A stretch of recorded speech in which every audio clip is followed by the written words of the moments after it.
Oh, there's still music playing. Ah, there it goes. Am I deaf right now? What's going on? I can't hear you. Sorry, that's because I had my fucking mic muted. That'll do it. That'll do it every time. Of course I bloody did. What's going on, bud? Not much, my friend. Long time no interaction on this. I know. We haven't made content in a while. This is nuts, man. First off, that intro, that's aggressive. There's a lot going on there. I saw you vibing backstage, though. I saw you vibing. I was feeling it, yeah.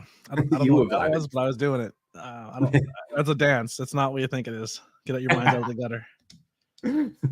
That was one of my old bands. So I got my ABJ drinks going on. I got one for hydration and then one for dehydration.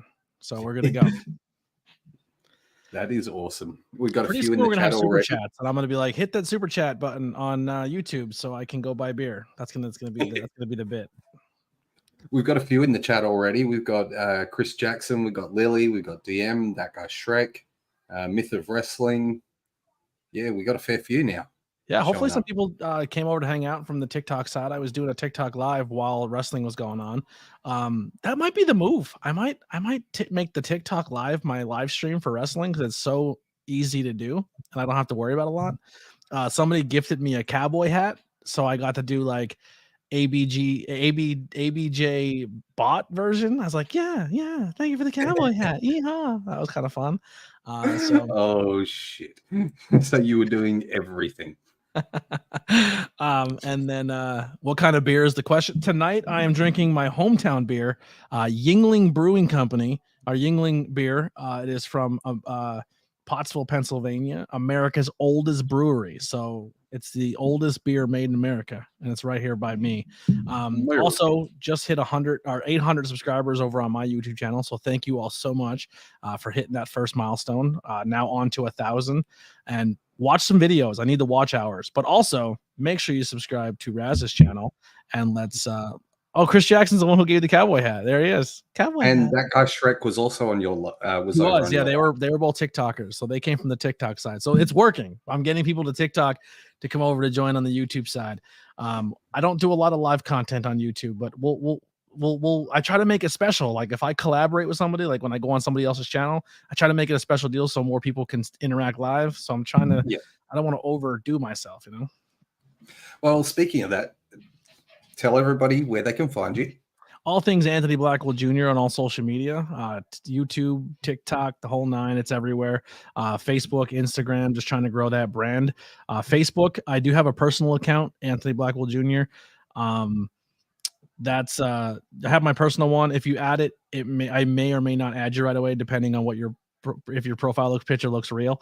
But if I don't add that, you can still follow it, or you can go to my like page where this is live right now. Just search on YouTube ABJ and it pops up. Also, we have a Discord page. If you want to join the Discord, the link is in my link tree as well. I'll actually. Oh shit! Where'd he go? He cut himself off. Whoops. Sorry guys, I don't know what happened there. He's just disappeared. I'm an idiot. So you're an idiot. If you want to join Discord, I'll put the link in the chat right now. Just click this button, join the Discord, and you're all set to go. And also, I'll put this in here too. This is the link tree if you want to find all my social medias. And it's a great Discord as well. So probably right after this stream, we'll be in there till like 4 a.m. talking. So come hang out. Well, 4 a.m. your time. God knows what time of the afternoon for me. So for people who don't know, if you can't hear by the amazing voice, Raz is Australian. Me and Raz have met via wrestling, talking wrestling and making content. And then Raz is starting his own channel, which is super exciting. But Raz is the reason I was in London. So him and his family, they went out and they were on the corners hustling for ABJ so they can pay for me to go to London. And it was an amazing experience. I got to finally leave the country and hang out with my internet friend for the first time. It was kind of cool meeting people. They're like, "You're American." I'm like, "Yeah." And they're like, "You're from Australia." And they're like, "Yeah." And they're like, "How do you know each other?" Like, the internet. It's not just for porn, my friends. Yeah, it can be. It can be.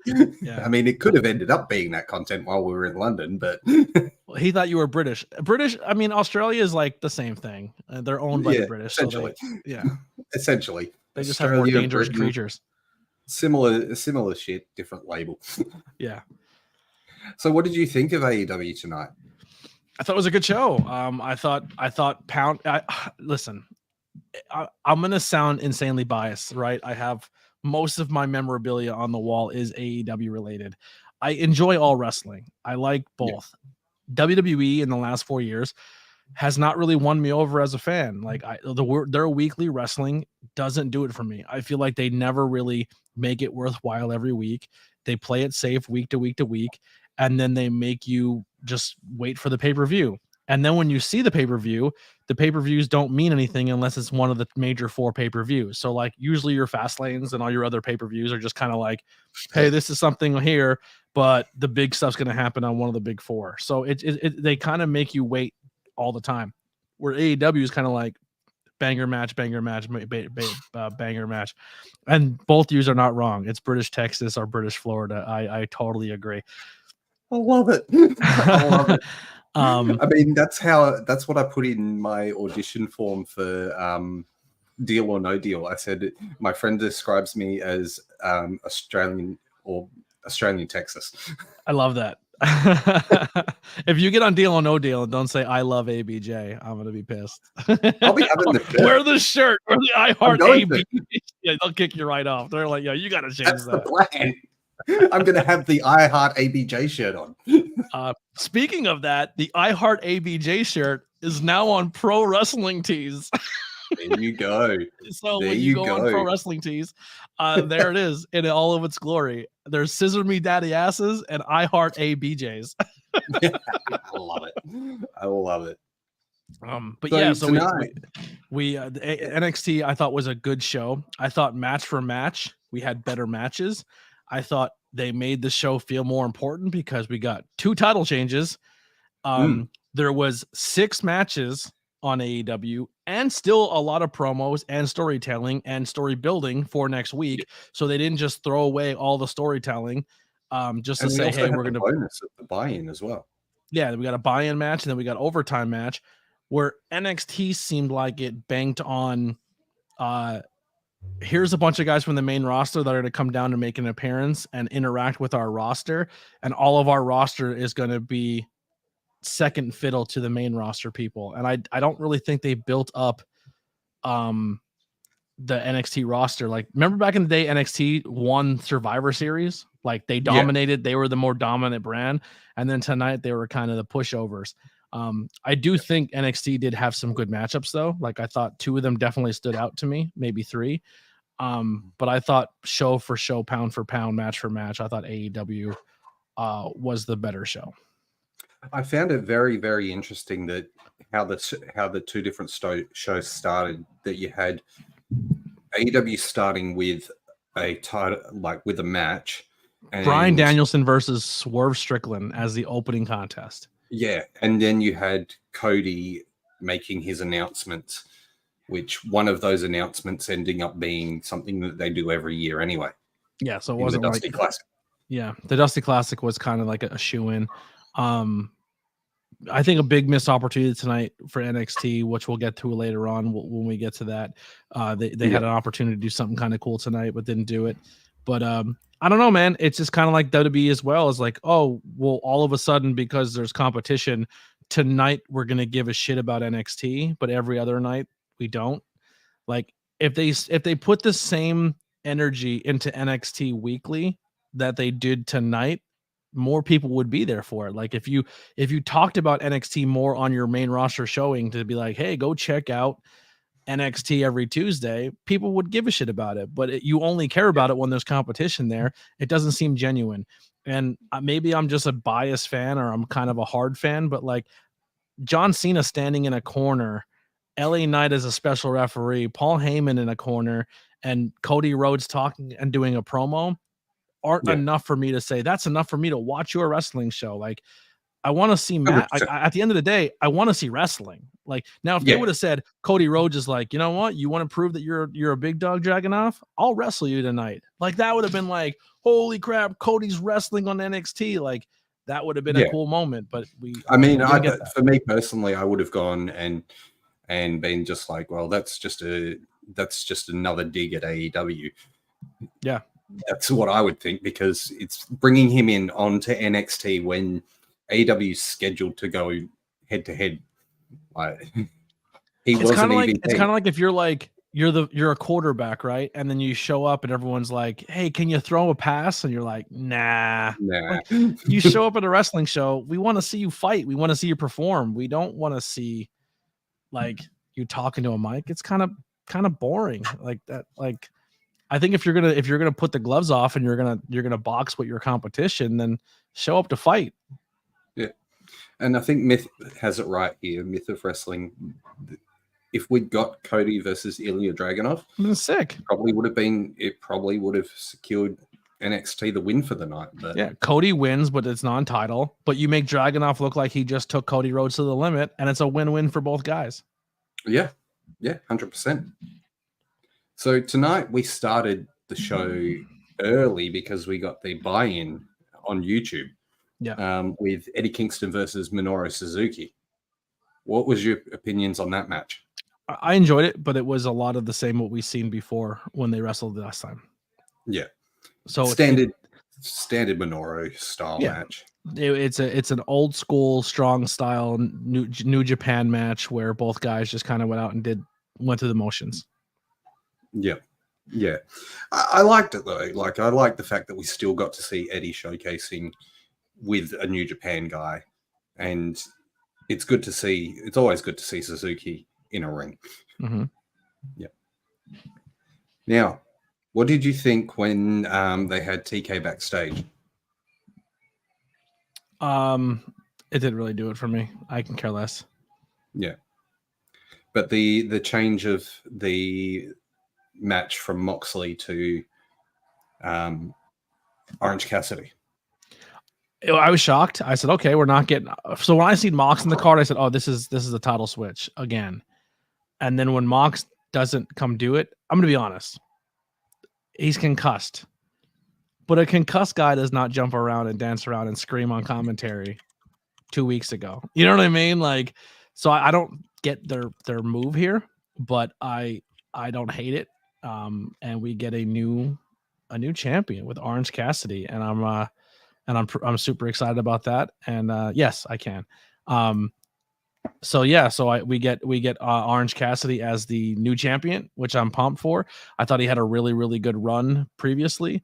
So for him to come back and reclaim that title and possibly maybe, has like a best out of 3 with Moxley for it is super exciting. My buddy here says, I can't pull the comments up, unfortunately, but he says WWE doesn't view AEW as competition, do they? They do, obviously, because tonight they tried to pull out all the stops when they went head to head. So they see some type of competition, but I think the only way they feel they can beat them is if they pull main roster people down, because they don't feel that NXT as a brand can stand toe to toe with AEW, which is fair. But this is where you turn around and say, well, AEW is our third brand, but when it loses, then it's only developmental. Or when NXT wants to be considered serious, but then anytime it goes head to head with another company, it's like, well, you beat our developmental brand. Congratulations. So they kind of stack the deck regardless of who's in control of the narrative. So if they're winning, it's NXT's sick. That's our brand. NXT's dominating. But if they lose, they're like, no big deal. You beat developmental. Are you proud of yourself? It's one of those deals. It's kind of like getting beat up by the small kid in the playground, right? So if you beat up the small kid, you beat up the small kid. But if the small kid beats you up, you're like, you got beat up by the small kid. It's a win-win. It's a lose-lose regardless of how you go down for it. But yeah. It was weird to announce Mox versus Phoenix, kayfabe or not. If he's hurt, why then not check before he's cleared, then announcing it? I agree. And that's why I think it's a little weird they went that route. Also, Ray Phoenix, for a guy who's supposedly injured, did not wrestle like he was and took a lot of crazy spots. I mean, they did end up obviously going with he has a back injury sort of thing Yeah. throughout the match. Yep. And they did play on it. So I think you're right. Like, it was interesting. I like the fact that we got Orange Cassidy in the match as the replacement, not just having some random come in. Mm-hmm. Yeah. I liked the fact that we got Orange Cassidy in there. I like the fact that they gave the story of Moxley's injured and Phoenix is injured. Injuries are a thing, right? But like Yeah. a lot of companies, a guy gets injured and then disappears, and you're like, well, that sucks. He's gone forever. But AEW finds a way that if you're hurt, they still keep you on camera. And I think it kind of like attributes to the battle, right? So like when Arden Cassidy was wrestling every week, he was wrestling as an injured, beat up champion. Every week he had more tape on him. He looked like a mummy. Ray Phoenix is out there battling every week. So like the way their storylines and the way their titles and their champions act are according to the style of matches they're putting on. Like each week they're going out there and killing themselves and putting on these crazy matchups and going for broke every Wednesday. So when they come out every week, it's like, oh, I'm super hurt. And then they wrestle a match, not 100%. And it lends to the believability of the story and makes them look like dominant champions. The only one we're really getting like that right now on the WWE side is Seth Rollins. Seth Rollins is like, bro, I'm a workhorse. And that's what makes that's what makes the champion of Seth Rollins more alluring to the fans, and they excited to see it because he's that work rate. He's making the title believable. He's out there. I'm wrestling injured guys. AEW does that a lot with their champions as well. And sometimes it's they are beat up. Also, hello to Graves in the chat. Thank you for joining. It's good to see you here. But no, definitely you're right in that. AEW is definitely putting on solid matches, putting on the solid, strong shows, and giving us wrestling matches, not just content. So I thought tonight was great wrestling on both shows. Well, sure.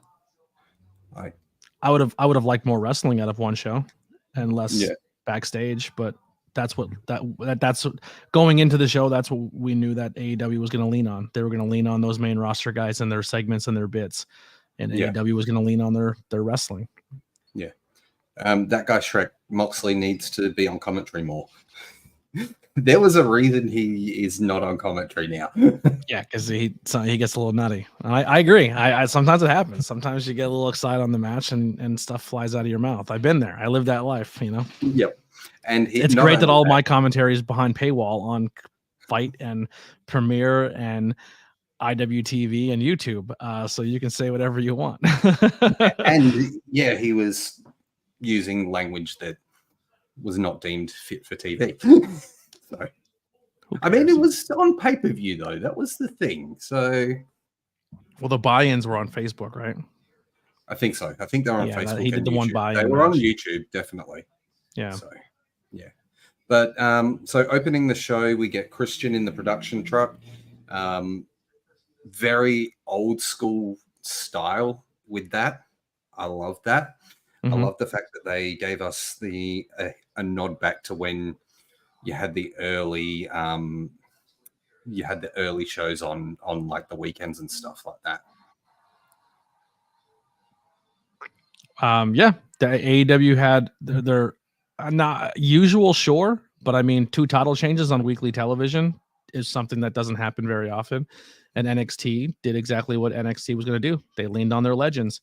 To me, they didn't build any stars. No, the first 2 matches of the show on NXT were NXT people losing to main roster people, are getting punked out by main roster people, and was mostly the trend of the night. And then they had a really. Are we going to bounce back and forth between NXT and is that your plan? We can do that if you want. We can do, because I didn't watch it all, but all right. Well, I'll just kind of do a little egg. I'll do a brief thing for my opinion. I thought Dragunov and Dominic was a good match. I could have done without the LA Knight bit, but that's what it is. What it is. I could have done without, not without, but I thought honestly, my favorite match of the night was the women's showcase match, because it was 2 talent. I had no idea who they were, and they went out and had a really, really good match. And I thought, as a wrestling match, was that I don't know either one of their names. It was for the women's showcase. breakouts match. Yeah, the breakout tournament match. I thought the breakout tournament match was the best match of the night. I didn't know who either one of them were, so I had no expectations going in, but they both put on an amazing match. I thought that was match of the night for me, followed by Dragunov and Dom. And then the main event was fine, but it didn't, like, having John Cena and Paul Heyman standing there did nothing to add to the match for me. Yeah. Yeah, that's like the gaga of that doesn't do it for me. Like, there's a legend there, everyone's excited. I don't care. That doesn't change anything for me. Like, I didn't honestly watch all of NXT.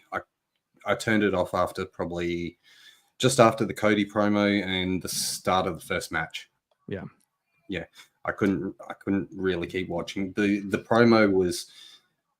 I even thought Asuka and what's her name was like kind of a mediocre mid. Like, I didn't think Asuka and what's her name had like that banger of a match. I thought the other women's match was better, and I thought like tonight's the night to bring Jade, and all they did was Jade walks in the building, and that's all we've seen of Jade. It was kind of like, ugh. Yeah, I think I didn't.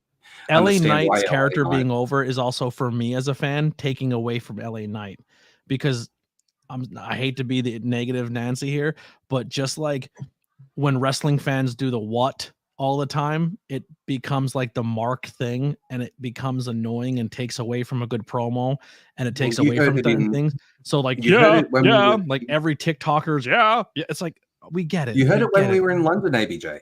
When we were annoying. Like, you're trying to talk to people and they're like, yeah. And I'm just like, do you want to have a real conversation, or do you want to recite wrestling stuff? Like, oh, is that what are we doing here? I don't know. Just boring to me. Yeah. Christian's killing it as a heel. Absolutely killing it. He is probably in the prime of his career in regards to his heel work at the moment. Dom, I was saying for the longest time that Dom is the best heel in professional wrestling right now, but it's been overturned by Christian.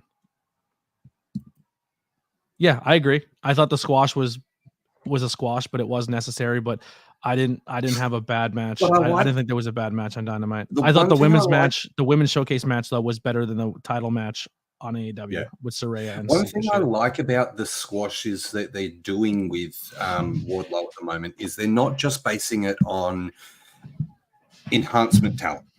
Mm-hmm. They're not just getting some random from the area. They're actually using the talent that are in the company already. So last week and this week, you've had two stars that haven't been on the show, but they're still part of the company. Yeah. I like its ref stoppage too. It's not like a pin. Yeah. The ref's like, yo, he's done. Get out of here. We're stopping it. Like 100%. Yeah. Now, obviously, first match of the night, Bryan Danielson versus Swerve Strickland. What are your thoughts? The banger. They're two top guys in professional wrestling. Like, Swerve's on such an uprise. Danielson is Danielson. You knew there was going to be fuckery with 100% Hangman and then the rest of that crew.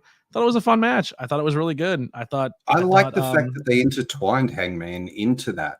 Mm-hmm.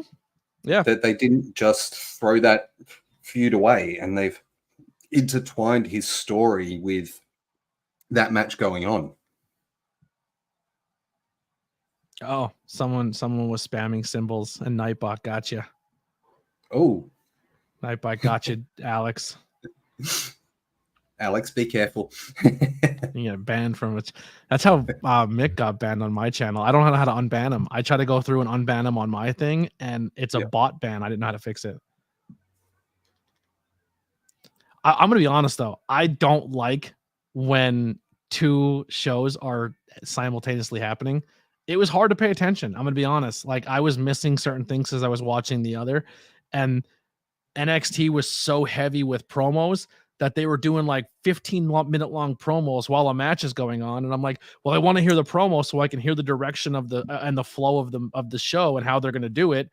But then Danielson's wrestling Swerve, and you want to pay attention to the match, but 15 minutes of a match is being overshadowed by 15 minutes of a promo. And it was like, like, it was annoying. I'm going to be honest, I was annoyed by it. You're not wrong. You're not wrong.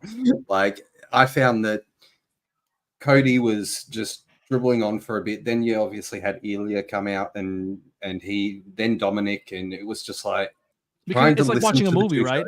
So if the movie is very dialogue driven in a section and you just decide, don't like talking, not watching this part, and you ignore it, then the action scene happens and you're like, wait, why are these two guys fighting? Because you don't know the story leading up to it because you didn't pay attention to the promo. So promos in wrestling are important because they lead the flow of the show. So that was the only thing for me with this tonight's show where I was feel like I was missing out on certain matches, like the Swerve Danielson. I did miss bits because I was trying to pay attention with the Cody. I think I missed bits on that as well because I was trying to pay attention to Cody as well.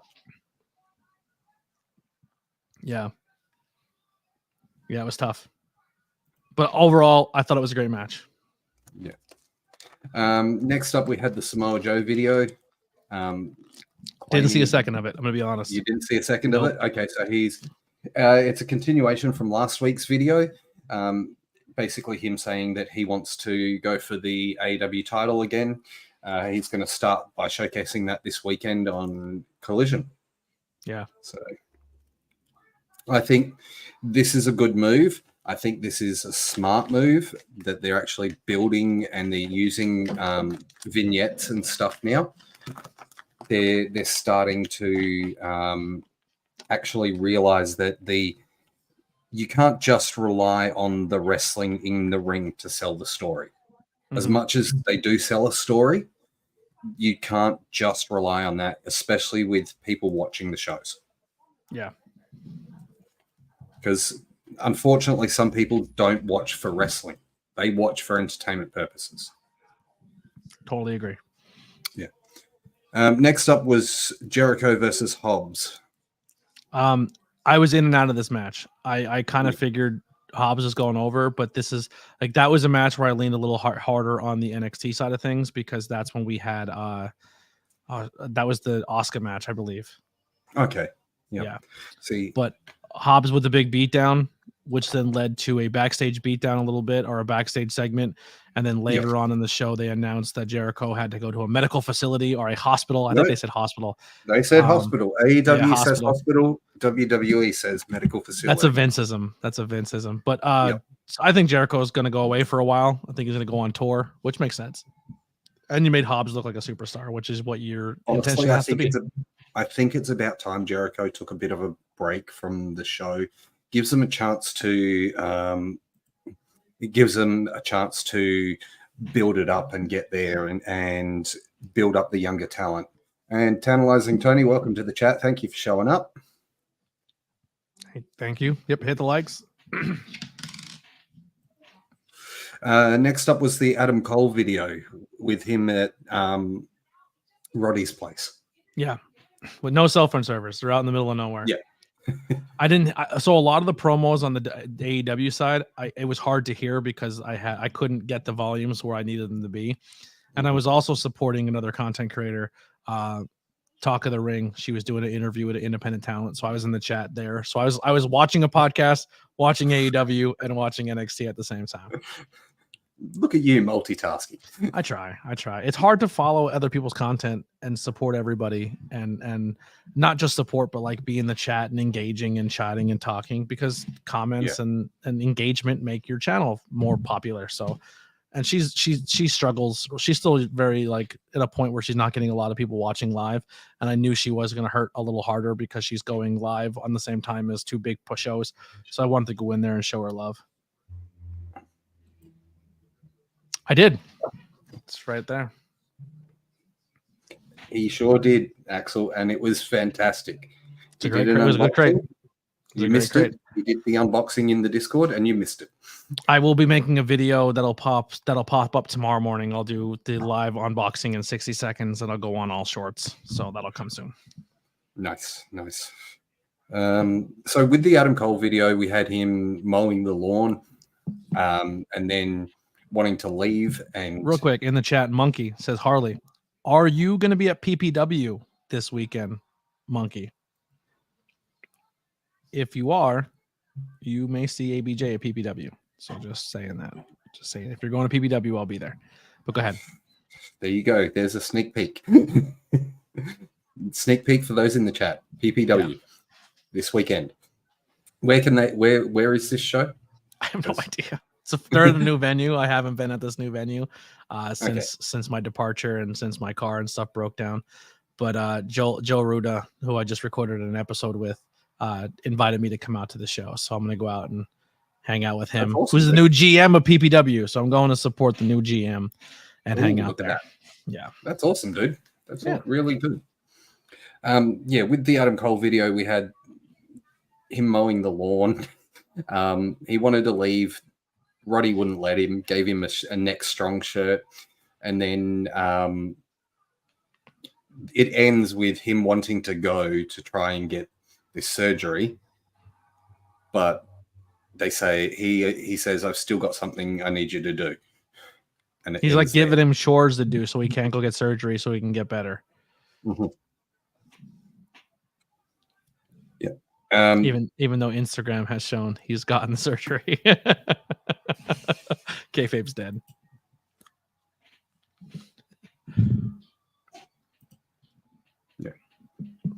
Next up was Orange Cassidy versus Phoenix.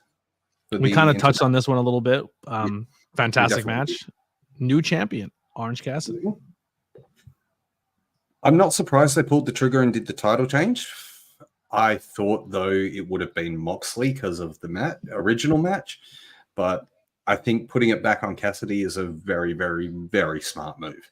And Cassidy didn't come out lackadaisical like he normally does, like as a character. No. He wanted his title back. He came out serious right off the jump, came out swinging immediately. So it was kind of like we've been kind of seeing a shift in the character of Orange Cassidy when he's motivated and determined now. He's a beast. Yep. He doesn't have to take that beating for a while to turn the switch on. He started right off with it, which was kind of cool. No, you're not wrong. And you're not wrong there, ABJ. We're getting a slightly different character in him, and it's interesting. I think we had the hints of him over the past few weeks in the backstage areas with Hook, and being that little bit jealous of having Hook having a belt, and then changing, and now getting his belt back. So I think it's fantastic. Yeah. I think the right idea was putting the belt back on Cassidy because Cassidy can work with anyone. And he's entertaining. And he's a top merch seller, and he's a top guy in your company. And literally every single person who I've seen who either has gotten back into wrestling or has gotten to the wrestling brand new in this past year or 2 years, every single fan who's getting back in or who has been a brand new wrestling fan, they all love Orange Cassidy. No matter who's on TV, both brands. Like Roman, the girls are like, oh, I like Roman because he's cute. But everyone is highly entertained by Orange Cassidy. The guy's a megastar. Yeah.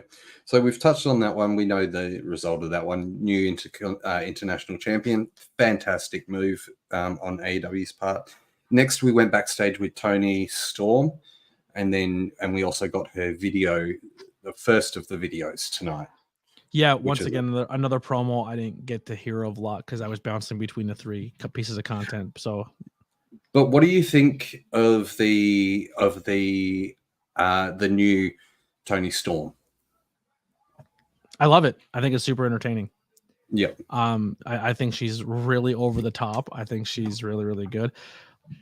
Oh my goodness. So one in the chat, Trek says, I don't understand Orange, but I like him. And then the other one is, I don't like Orange. I find him boring. How is he boring? He's the most entertaining guy in wrestling. So the idea of Orange Cassidy is he's so cool. He doesn't care. He's just lazy. He's so talented, but he puts zero effort in. He's he doesn't care about his intro music. He doesn't care about his gear. He doesn't care about being. He just doesn't care. Full stop. He just doesn't care. He's lazy. He'd rather just not do anything. But he's essentially the millennial. He's the millennial character. He dresses like a Top Gun character, where he's just it's the same thing, but nothing new. I agree. But here's the thing: you look at every single wrestler in the history of wrestling. You can say, this guy got it from this guy, and this guy got it from this guy, and this guy got it from this guy, and he's essentially the new Ric Flair, and he's the new this. Orange Cassidy's the first of a first. No one has done this character before. He has created something brand new for himself, and it's going to be one of those wrestlers now. Like, sure, comedy has been done before, but his character and his style of wrestling, like, is brand new. He created something from nothing and has made it something that is so popular. Like, he's going to be a character now in the next 10 years that people look back on and say, oh my God, that's the next Orange Cassidy, where he's not the next of somebody else. Like, he created something from nothing. And if you're a new wrestler and you're someone who is going to get into this business, or if you're trying to learn ring psychology, or if you want to get good at commentary, he's the perfect person to state case study for character. Because if you don't understand his character, you got to figure that out. Because from a standpoint of wrestling, he tells a perfect story of who his character is if you're paying attention to it. He's insanely talented, but he just doesn't care. He's super lax. Nothing in the world motivates him enough to win. And now he's motivated because he finally found a title he cares about. He's motivated to win this title back. So this is something completely new. This guy's been in world title matches. Like, he showed a little bit of motivation against Chris Jericho, but still really didn't care. Like, he'd be a guy that has to get punched in the face 14 times to be like, all right, I'm sick of getting punched in the face. I guess I got to fight this guy now. And then he turns it on, and then he puts on a great match. But in Wembley, he got a little hardcore. He got a little extreme. He's taking it more seriously. He fought so hard for this title and got his ass kicked so much to keep defending this title, and then he lost it. And now he wants it back. He's a motivated Orange Cassidy. So it's like this new, I don't know. I love the character. I love it so much. And to do everything with your hands in your pockets sounds stupid, but it's insanely hard to do as a professional wrestler. I mean, like I've said many times, ABJ, when I first saw Orange Cassidy, I didn't get it. I didn't understand it at first, but now I look at it and it's fantastic. Because there's nothing to base him off of. Yeah. Like, there's nothing to be like, oh, well, back in the day, these moves worked for these wrestlers, and this is the blueprint of professional wrestling because the heel normally does this, this, and this, and the babyface does this, this, and this. But Orange Cassidy brought a whole new dynamic to how a wrestler reacts to him as a wrestler. Yeah. And that's new. It's brand new for everybody. But he's reinventing the wheel, and he's showing like, oh, there's more creative ways to annoy your opponent and use your psychology to get in his head to make him over exude himself as like, when you're the big strong guy and you're the little guy, you do the fast movement. Like, oh, you go to punch him in the corner, you duck out of the corner and you punch him 3 times, and then he goes to swing and you duck underneath, and that annoys the big guy and makes the little guy get into the big guy's head, so it gets him off his game plan. Orange Cassidy puts his hands in his pocket. You're like, wait, you're not taking me seriously? Like, it's a whole new, it's a new way of psychology in professional wrestling. It's awesome. Yeah, definitely. Yeah. So our next match was the squash match, which we've already pretty much been over. It was the Wardlow, his second match. Fucking Christ.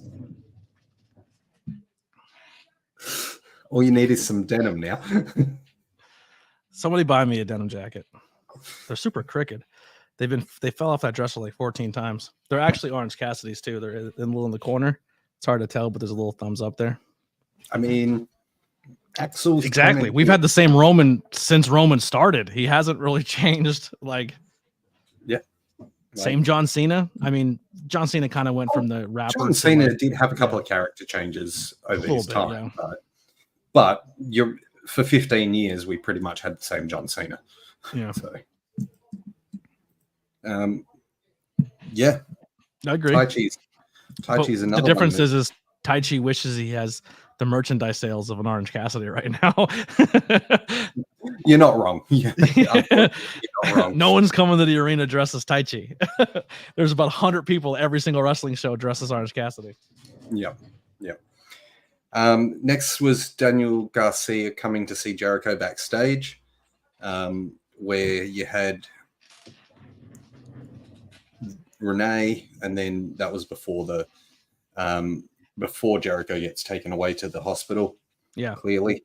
And then we go to Hangman versus Jay White. I like this match. I'm going to be honest. Hangman doesn't really do it for me, but I'll watch I'll watch Jay White wrestle a broomstick. I I don't like Garcia at all. He's doing his job. He's there to annoy you. I've watched Garcia on the independent scene for a long time. I watched his last match before he got called up. That guy's so good in the ring. But to digress, Hangman, like I said, Hangman's insanely talented, but as a character, I struggle with him. But I love Jay White, and overall, good match. Yeah, I think it was a great match. I think it was definitely what they needed to do. I like the fact that we had Prince Nana get involved as well. Mm-hmm. He's getting over. Yeah, I'm gonna be honest. I didn't think fans were gonna respond to him as well as they are, but they are into it. That Nana dance is getting over. Yeah, I'd rather watch Kenny Omega put over a little girl than a Hangman match. I'll agree. Oh, we're gonna let people join? We're doing that? Yeah. We're bringing that bit back? All right. Yeah. So I'll put it on my end too. So if you want to join and give us your take on the show, you are more than welcome to. The only rule here, I'm hosting your show. The only rule is you have to have a camera on. We're not just going to let some random person come in, put a fake name, no camera, and then you say something stupid against terms of services and then get us kicked off the internet and off our channels. So you have to have your face on, no masks, no craziness, and just be cool about it. Don't come on here and say something stupid or crazy. Yeah. Don't make us have to edit. Yeah. Don't be respectful about it. Just come on, chat, have a chat about the show. Tell us what you liked. Tell us what you didn't like. If you've got anything social media wise you want to offer, we can do that too. All right, next match. Yep. Next match. After this match, we had a promo. MJF came out and confronted Hangman. Once again, a longer promo, but it is the world champion, so you're gonna they deserve more time if they're gonna do a promo. Promo was fine. I'll listen to those guys banter the whole time. From what I got of the promo is Jay White has the title, so he stole it. Yeah. And also now Juice Robinson is entering in the Diamond Ring, which MJF has held since the creation of the Diamond Ring, and now they are doing a Diamond Ring Battle Royal again. And whoever wins is the new Diamond Ring holder. So now does MJF compete for the Diamond Ring again because he's undefeated with it? And now Juice Robinson said he will make sure that MJF no longer holds the ring, and that the Bullet Club Gold will be the new holders of the Diamond Ring. Yeah, and that they're going to take everything from MJF. Everything. Now in the content page chat that we have, Brian brought something up about where Juice Robinson said the quarters. What is your thoughts on that? I didn't see what he said. So he said it was a bit anti-Semitic. Oh yeah. He did say something that was kind of like an anti-Semite joke. Yeah, I agree. Yeah. What did you think of that? Did you think that was the case, or did you just think it was more back to MJF being bullied and having quarters thrown at him at the time? Yeah. So I think it's stupid. I agree with Brian. I think it's a bad move. It's probably something you shouldn't do, but they are trying to invoke that was one of the things that gets under MJF's skin. So that's the one, so they're trying to play into it. I'm not a fan of it. I wouldn't do it. I wouldn't use people's race or their them being Jewish as a way to get heat. Not a fan. Yeah. I don't know, because this version of Bullet Club is a completely different version of what you've got in New Japan. So I don't know how that works there. Yeah, I don't mind this version of Bullet Club. I actually really enjoy it. I like Juice. I like Jay, and I really, really like the Guns. I love the Gun Club. I think they're super entertaining. I think they're really good. I can see the Gun Club at some point in time being one of those tag teams that when their contract comes up, they will shop the market and go to WWE. Yeah, I wouldn't be surprised, but I also think I think they want to work under Sean in the worst way. But I think also with their everything about their gear is like they want to be the next. They both want to be the next Shawn Michaels. Like their dad's really gone, and yeah. The fact that their dad's in this company, it's a bit yeah. But at the same point, you've got Dustin and Cody in different companies now, so yeah. I'm going to bring in. I smell that I think they're having fun where they're at, but I think if you said you have 2 contracts, pick one, I think they go WWE. Yeah. I'm gonna before we continue, I'm gonna bring in our guest who's currently sitting backstage. He's been very patient. Let's bring him in. First guest of the show. Tell us what well, DM real quick. Why'd you bring this guest in? What are your thoughts on FTR leaving AEW? I don't think they're leaving AEW. I think the post might have been taken out of context because they end every post with top guys out, and they said, "Hey, it's been fun. Top guys out." They are under a 4-year contract still. Yes.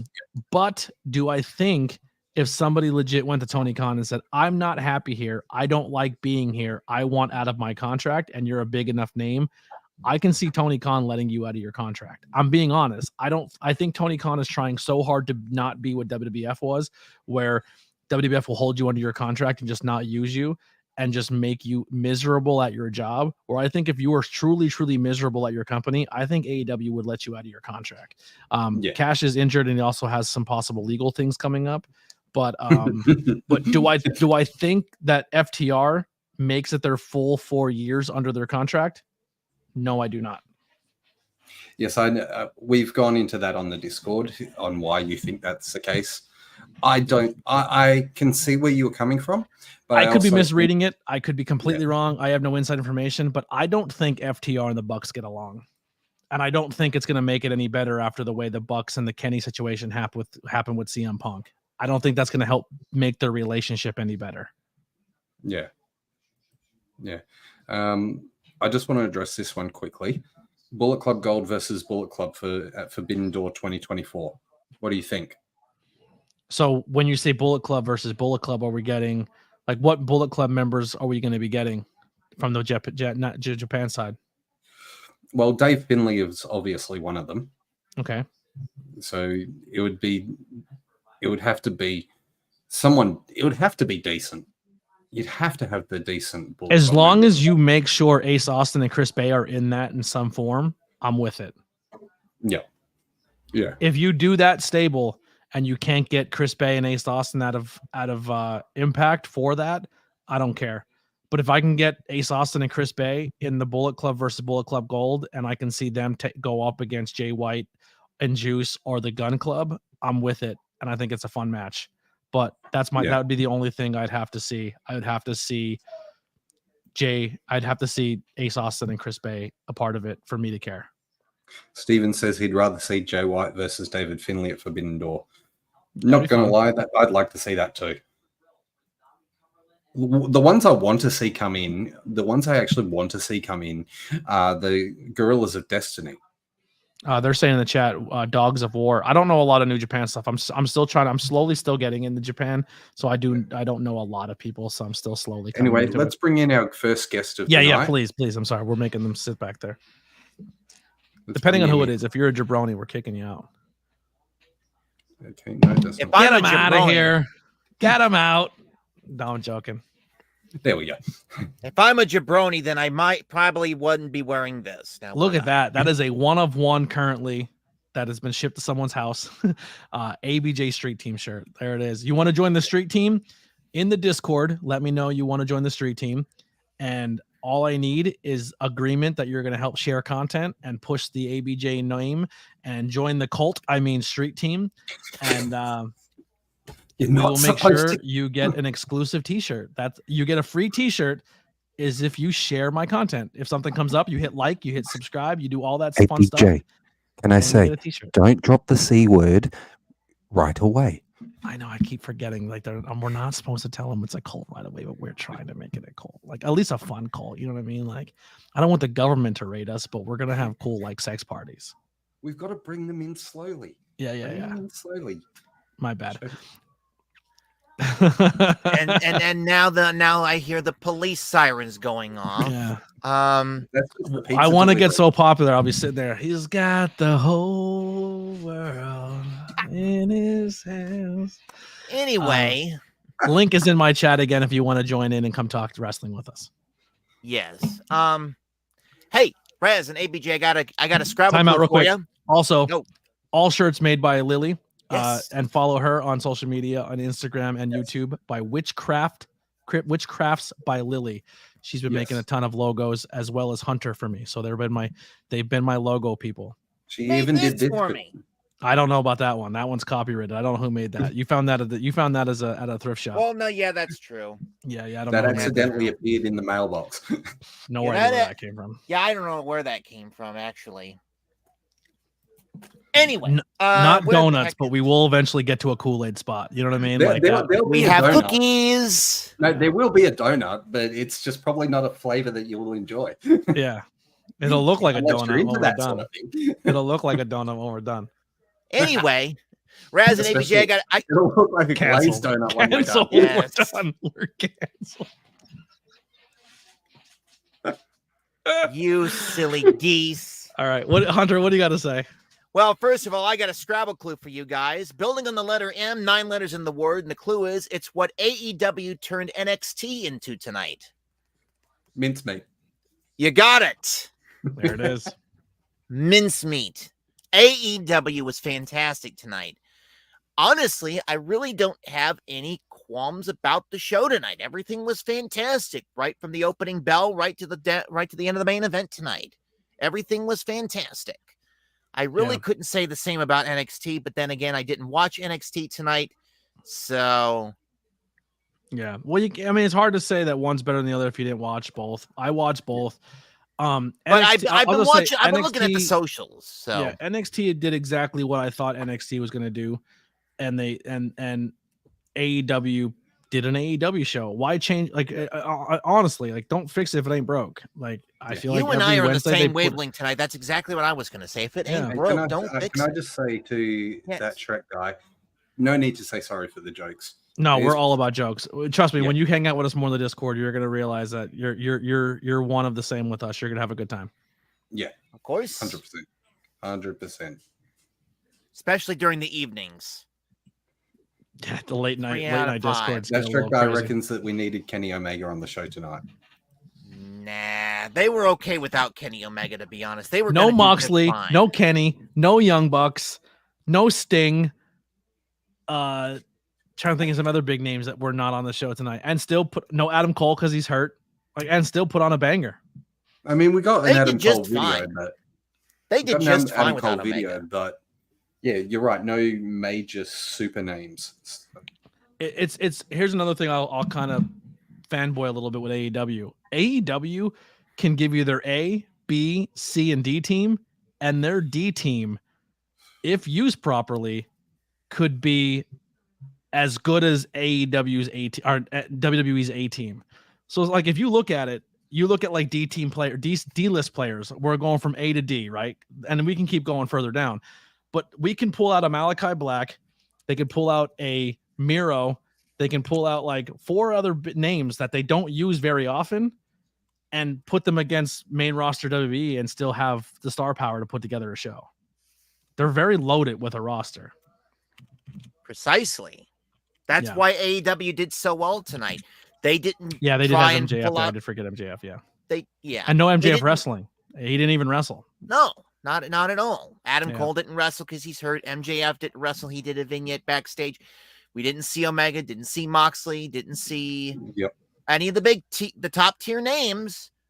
And yet they still put on. They did just fine without. So here's a question, an honest question I want to put out there, and this is not me trying to pick one over the other. But who do you think was more of an impact for a show, for future shows, right? So for me, a lot of the legends coming to NXT were just exactly that. Hey, we're here for the night. We're here to hang out with you young kids. See you later. You don't have competition next week. We're out of here.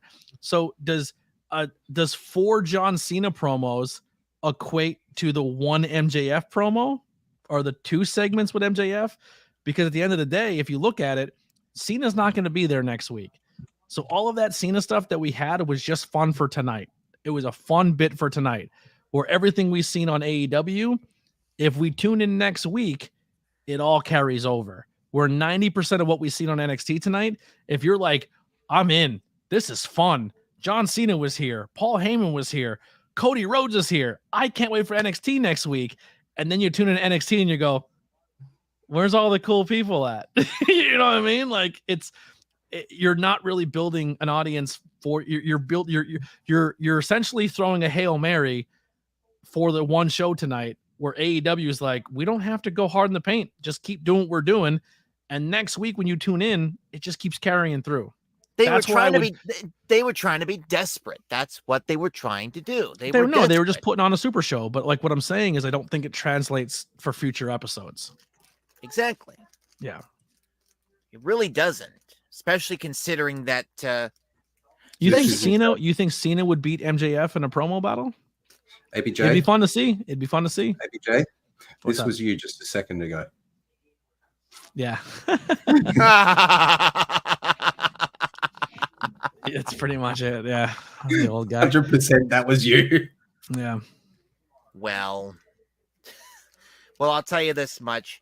I bet you dollars to donuts MJF would completely put Cena into the ground. I don't think he'd bury him. I think MJF is good enough on the mic that it would be a good promo. But I think it'd be a good promo. I don't think it'd be a one clear. I don't think it would be Cena cutting a promo on Roman Reigns when Roman Reigns was out of his league in a promo. Like I don't think it would be like that. Miro's not missing again. Miro's on Collision. Yeah, he's a Collision guy. Yeah, Miro's a Collision guy. He's not He's over on the Saturday Night crew. Yeah, AEW does this thing kind of like going back to where I said A team, B team, C team.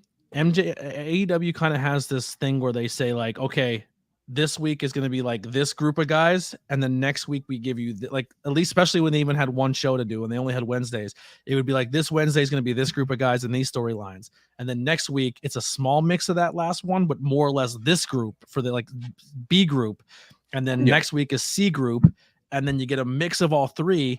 And then it leads into the pay-per-view at the end of the month. And that's kind of how AEW rolls their shows. So it's not always the same, but you get enough to keep storylines keep going. You reckon that Collision is Rampage light? It has the opportunity to become that. Now that I think it's more improved on Rampage than Rampage is. Collision has been a better show when Punk was there than Dynamite. Well, I mean, you never know. Out there now. That's being honest. Yeah, but they have to figure it out to get it back on track. But they've got a good thing going. I see it improving. I really do see it improving. Yeah. No, definitely. Collision could. I don't think Collision should have been a 2-hour show. I think it does. I think it works, but it shouldn't have been a 2-hour show right from the start. For how much roster they have, they need another 2-hour time slot. Yeah. Yeah. I mean, it's better than the alternative expanding Rampage to 2 or 3 hours. Yeah, and then if this Rampages they have ROH on. Well, I was talking about full time, not for the special stuff. Full time. Yeah, but they had AEW Dynamite. They had 2-hour Rampage and then Collision. Yeah. So if anything, I would get Rampage is the one I'd probably dump. If I was going to get rid of a show, it'd be Rampage. It's pre-taped and everyone knows exactly what's going to happen. Now, when the Rampages are live, they're fun, but Rampage is like the WCW Thunder. Like no one cares about it. No, just being honest. Ooh, Dark was fun for independent people to get some work, but it didn't feel special. You know what I mean? Yeah. Do you mind bouncing me out and you guys talk for a moment? Yeah, I'll give you the thumbs up in the screen when I'm ready to come back. There you go. He's gone. Taken over. We're going to take over the world. He'll be back shortly. You know that. I know that. I'm just tomfoolering. He's definitely got an opinion, and that needs to be shown. But yes, everybody's Rampage entitled to them. Definitely Thunder. Yes, I So- wholeheartedly agree. So, what did you think of the show tonight? Like overall, Hunter? As I said, it was absolutely fantastic. If I were to bring back the skip cards or strikes or whatever, I honestly wouldn't put a skip or a strike on honestly anything, because honestly tonight was actually pretty good. If anything, I would have thrown up the wild card if I still had it. So that's how good it was. NXT, on the other hand, I'm looking at the socials and stuff, and I'm thinking to myself, oh, thank God.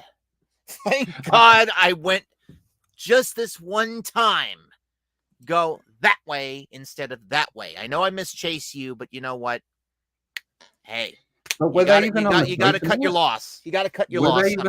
Were they even on NXT tonight? Because I think they had a vignette. I think Andre and Duke had a thing. I know that they're going to have the Dusty breakout Classic. tournament, and they're going to be a part of that. I'm pretty sure. Okay, yeah, there's a Dusty Classic coming up, so Yeah, skip card NXT, exactly. Yeah. NXT, just from what I've been seeing on the darn socials, it just completely floundered. Like, you can't expect to put your top talent from your main roster on NXT in an attempt to compete with AEW and not have it blow up in your face. That's just a part of life. Yeah. What's up, Dak? Coming from the guy who sounds like a villain from a cartoon. Hey, everybody.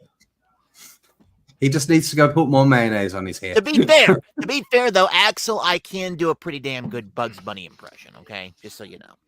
Anyway, welcome back, ABJ. Sorry I hijacked your show there for a second. Not my show. I'm here hanging out. I'm a guest too. I just don't shut up. So the next up thing that we had was Toni Storm's second video of the night, continuing her 50s style vignette. Love it. I think these things are odd as hell, but they're funny. All right, while you're talking about that, I'm going to go get me a cup of coffee. I'll be right back. Just while he goes gets a cup of coffee, I'll keep him off the stage. Yeah. Speaking of being worked, Nia Jax unsafe in the comments by Byron.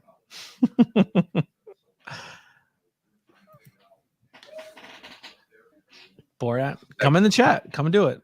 Come join. The link is there. Click the link. Click the link. Come do Borat. The links are out there. I'll post it again because we have some new names. If you want to come in, click that link, join in. You must have your camera turned on and come tell us what you thought about tonight's show, either NXT or AEW. Yep. Matthew Holland. Holy crap, he's back. Oh, wow. Get him. Matthew Holland back. Get him in the chat. He comes just as you post the link, ABJ. Yeah, he's just gonna as come you in here. posted the link. If he comes in, I'm putting sunglasses back on. Is that I have another pair of wrestling sunglasses. Is that because he'll have his on?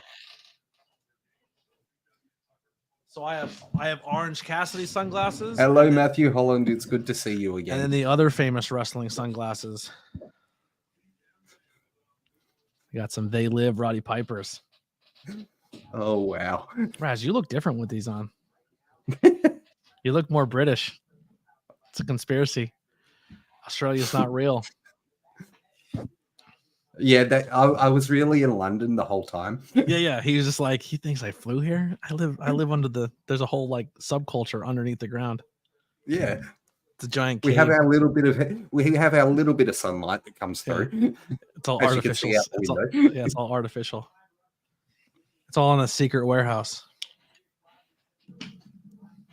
All right, next match. So, next match was the Saraya versus Hikaru Shida for the AEW women's title. Okay.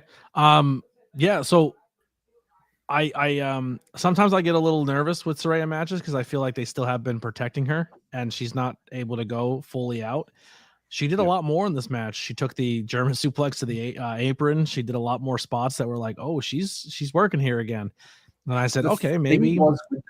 That German suplex, she was very protected. The way she landed more on top of Hikaru than she did actually on her neck. Yeah, That and was then very well done. just like NXT. So I have some complaints on NXT where I thought that was the night you would debut Jade. You have all the eyes on your product. Have Jade come out and make her statement of where she's going to be, and it's going to be NXT, and beat one of the chicks up in that division tournament and take their spot. That's how I would have done it. That's how I would have booked it. I thought I would have, and then get Jade to win that tournament and then beat Becky. It is what it is. I'm not booking. They didn't listen to me, but this is the moment in this match where I thought this is a night for a return. If you want to say, hey, we're going to surprise the crowd, or even a debut. Yeah. Let's bring in the date. So here's the thing. If you have these two names that everybody wants back in the women's division, everybody wants Jamie Hayter and everybody wants Mercedes Moné. Yeah. Who do you bring in first? That's the hardest part because no, it's not. It's a clear because you only get one chance at getting people to care. If you do one before the other, you could ruin the other. Who do you bring in first? I would say bring in Hayter first. Yes, I would have done the same thing. 100%. Hayter has to come back first. If you have the control to do that. Hayter should have returned in London. She wasn't ready yet. I know. She should have returned in London. If they're both healthy and you're having them sit back there and saying, when's the moment to push them? Hayter has to come first. Because if you do Saraya first, if you do not Saraya, if you do Mercedes first, yeah. And then everyone actually great call. Thunder Rosa's sitting back there too. But I think they might have defamed Thunder Rosa's name a little too much in the dirt sheets. And I think AEW are more of your smart fans and they read the dirt sheets, unlike your WWE fans. So I'm curious to see how Thunder Rosa's response is going to be when she comes back. If they're smart, you make Thunder Rosa heel. It would be a very, very smart move to make Thunder Rosa heel. Yeah. But that's how she was. You bring in Mercedes first, and then you bring in Hayter, and the crowd's red hot for Hayter, people will immediately forget about Mercedes. I'm just being honest. That's right. That's right. Yeah. Absolutely. They will forget about Mercedes 100%. You will get transition fans of WWE, people who are going to come to see Sasha Banks wrestle but see her as Mercedes. But I think your diehard week to week AEW people are going to go there. They rather Jamie Hayter back. Yeah. And if you're going to bring them back, you have to bring them back going for two separate titles. They can't be going for the same ones. Precisely. Yes. 100%. Monkey nailed it. They buried Rosa in the AEW show that they had 2 episodes of. The backstage show. I forget what it was called. But both of those shows were pretty much just shitting all over Thunder Rosa and saying she's an asshole. So it's like, Yeah. Yeah. Love Jamie Hayter. Don't hate her. I got you. Good job. Yo. Nice pun, Matthew Holland. Wow. Nice pun. He's all access. Thank you, Steven. Yeah. So if you bring her back, you got to bring her back as a heel. You got to bring her back as a heel. With this match, though, I was surprised that they did the title change. Me too. So, does anyone think it's a long title run? Or do you think, boy, they just put her on for another transitional champion again? I hope it's a long run this time because it's not. It's not. It's not going to be. Next pay-per-view, Sheeta loses the title again to whoever comes back. But who's taking it? Whoever comes first. Taking it? Mercedes or Hayter. With our luck, it's probably going to be Mercedes. Here's my opinion. If I'm not saying there's heat, I'm not saying they hate each other, but I think because of the reason why Saraya's hurt and Mercedes comes in, I don't think that's your first move to put them against each other. You got to definitely not. No. If that's going to be a match, you can play into the storyline of like, oh, I'm here now. Oh, Saraya's your girl? What happened to you last time we wrestled, Saraya? Did I put you on the shelf again? Like, but you have to lead to that. That's all stuff that you can throw in storylines that Mark fans will eat up and be like, oh my God, they're going to do it. But you can't do it right away. So in my opinion, if Sheeta got the title tonight, someone's coming back. And if it's Mercedes comes in, beats Sheeta, and then you can build Saraya back. Up, yeah. And I think it would probably be the better way to do it because it would give Saraya. You could turn Saraya back to a face. Yeah. And Mercedes always plays a better heel. Like, I'm not a fan of Sasha Banks. Unfortunately, when she comes in, she's going to be a babyface. Oh, for sure. Yeah. They always are. It was like Seth Rollins when he returned, and then he destroyed what's his name? And he was a face and then came back as a heel. Like, he was a face for 2 minutes and then was hated by everyone. Like, it happens. It's a standard. Like, they'll come back, they all get the pop, but then once the pop is over, they go bang, heel straight away. Yeah. Hater versus Baker. I see that being a thing, but I see that in Wembley. I would like to see that in Wembley again. There's two people who I think are walking out of the next Wembley show as world champions, and that's Hater. If they're not walking in as champions, they're walking out as champions, and that's Hater, and that's Will Ospreay. Yeah, yeah. I would definitely be over the moon in that if Ospreay is walking in and walking out with a belt. Yeah, yeah. Wholeheartedly agree. So after that, we got real quick, just to kind of recap again. If you look at two shows again, we're comparing them. That's the theme of tonight. You had a bunch of legends show up on one show, and you had no surprises in the form of debuts or returns. Or debuts, yeah. You had two title changes on weekly television, which is something WWE does not do barely at all, unless it's NXT. NXT, they'll change titles on shows all the time. If you're going to see a title change, you're almost guaranteed to see it on NXT. You're not going to see it on the main roster. IC titles, tag team titles, that normally doesn't happen. That's a pay-per-view thing, yeah. And it's usually for one of the bigger pay-per-views rather than the small ones. Yeah. Yeah. Like, I wouldn't be surprised if we see a title change at Crown Jewel. Which ones? I'm thinking possibly the IC title changes hands at Crown Jewel. You think so? Yeah. Who's contending for it at that point? I think they're going to put what's his name? Gable or I don't watch I don't watch weekly WWE as much because A, I don't have live television, and B, every single wrestling pay-per-view that I get to watch is 4 hours of recap and then 2 hours of actual wrestling. Why do I watch weekly television if every pay-per-view you show me 3 hours of what happened for the last 3 months before every single match to tell me why? Shot. Oh, it's not going to happen, but I would love Bronson Reed to be the IC title. I got to hang out with him. Yeah, you're not alone because, I mean, he's Australian. He's from my hometown. And nice guy. I've worked with the guy, and he's absolutely amazing. By the way, Jeremy in the chat, you may all know him. It's in his profile picture, so I'm not outing him. But he is a brand new independent wrestler, or independent stunt fighter. He's not really a wrestler, stunt fighter. He goes by the name Jorge Guapo, and he's insanely talented. He wrestles at the Sanctuary. This kid is doing things in the 5 months he's been performing that most people don't do in their first 3 years. Insanely talented kid. So make sure you go follow him. And Jeremy, you should be making social media accounts for your wrestling gimmick. Shame on you. Get that done. Yes.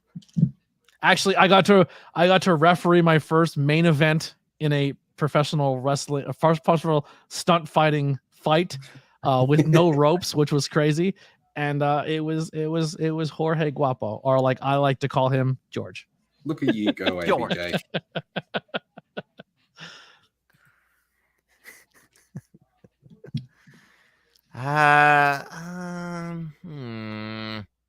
I don't really see that happening, to be honest. All right, next match. Next match or next segment was MJF backstage. Phone call went through. He answered. Phone call went through, but then the line dropped out. And then we get a little tease from your boys. Your boys, the Sesame Club. The Acclaimed, baby. The Acclaimed. Max Caster just wants to be friends with MJF. He sees the bromance.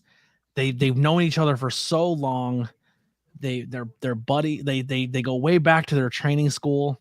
I kind of see something a little different between Max and Max, to be completely honest with you. And guys. Max wants to be his homie. He wants to be part of it.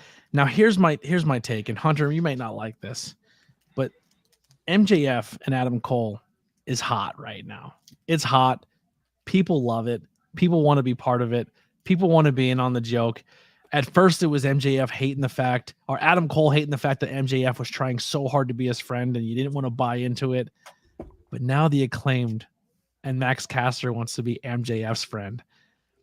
If you thought MJF acting like Adam Cole and doing the boom better than you, baby, was funny, can you imagine MJF scissoring the Acclaimed? And right now he has an entire stable full of people jumping him every week, and he needs the numbers game in his favor. And what if those number games are the hottest world champion and the hottest trio in AEW team up to make sure neither one of them get beat up anymore? If It writes MJF itself. We need scissor than you, baby, t-shirts or whatever it's going to be. Scissor me, baby. Scissor me, MJF baby, or starts scissoring better the Acclaimed, scissoring than you, whatever it's gonna be. We need it, and it's a license to print free money. If you team Copyright, listen to copyright me right ABJ. now. That is copyrighted MJF ABJ. If MJF starts scissoring the Acclaimed, I'm going to take a pitchfork and a torch right to MJF's house. No, you're not. No, I'm No, getting. I I'm hate getting- the Acclaimed. I'm getting scissors tattooed on my eyeballs if that happens. Beats no, scissors. ABJ, do me a favor, copyright that scissor me or like It's what probably was it? already been done. It's already copyrighted. scissor me baby and copyright that because I'm starting to warm up to MJF now. I don't want to start hating him again. Yeah, we're scissoring you and you know it. Yeah, there it is. It's a license to free money. It's Lily is on it. Lily is on it. Oh my I'm god, better than you, scissor me. scissor scarves.